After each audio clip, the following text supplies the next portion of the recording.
మరొక బ్రేకింగ్ చూస్తున్నాం. అమెరికా అధ్యక్షుడు ట్రంప్తో ప్రధాని మోదీ ఫోన్లో మాట్లాడారు. సుమారుగా 35 నిమిషాల పాటు ట్రంప్తో ఫోన్లో మాట్లాడినట్లు సమాచారం అందుతోంది. ఆపరేషన్ సింధూర్ తరువాత మోదీ తొలిసారి ఫోన్లో మాట్లాడారు. ఆపరేషన్ సింధూర్ వివరాలను ట్రంప్కు ప్రధాని మోదీ వివరించారు. భారత్ పాక్ మధ్య ఎవరి జోక్యం అవసరం లేదని ట్రంప్కు ప్రధాని తేల్చి చెప్పినట్లు ఒక సమాచారం అందుతోంది. ఇప్పటి వరకు ఎవరి జోక్యం లేదని, దీన్ని ఇలాగే కొనసాగించాలని మోదీ అన్నట్లు సమాచారం. ఈ క్రమంలో భారత్లో పర్యటించాలని ట్రంప్ను ప్రధాని మోదీ ఆహ్వానించారు. క్వాడ్ సమావేశానికి సైతం ట్రంప్ను ప్రధాని మోదీ ఆహ్వానించారు. దీనికి స్పందించిన ట్రంప్ భారత్లో పర్యటించేందుకు ఆసక్తిగా ఎదురు చూస్తున్నట్లు వ్యాఖ్యలు చేసినట్లు తెలుస్తోంది.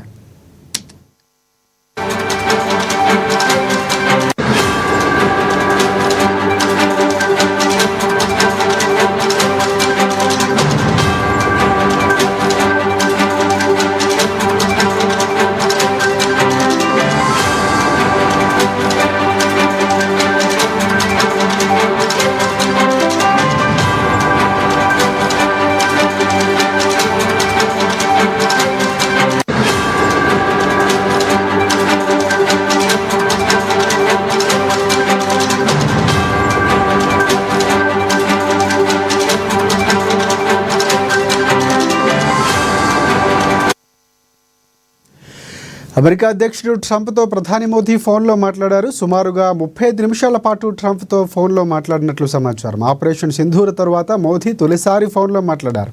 ఆపరేషన్ సింధూర్ వివరాలు ట్రంప్కు ప్రధాని మోదీ వివరించారు. భారత్ పాక్ మధ్య ఎవరి జోక్యం అవసరం లేదని ట్రంప్కు ప్రధాని తేల్చి చెప్పారు. ఇప్పటి వరకు ఎవరి జోక్యం లేదని, దీన్ని ఇలాగే కొనసాగించాలని మోదీ అన్నట్లు సమాచారం. ఈ క్రమంలో భారత్లో పర్యటించాలని ట్రంప్ను ప్రధాని మోదీ ఆహ్వానించారు. క్వాడ్ సమావేశానికి సైతం ట్రంప్ను ప్రధాని ఆహ్వానించారు. దీనికి స్పందించిన ట్రంప్ భారత్లో పర్యటించేందుకు ఆసక్తిగా ఎదురు చూస్తున్నట్లు తెలిపారు.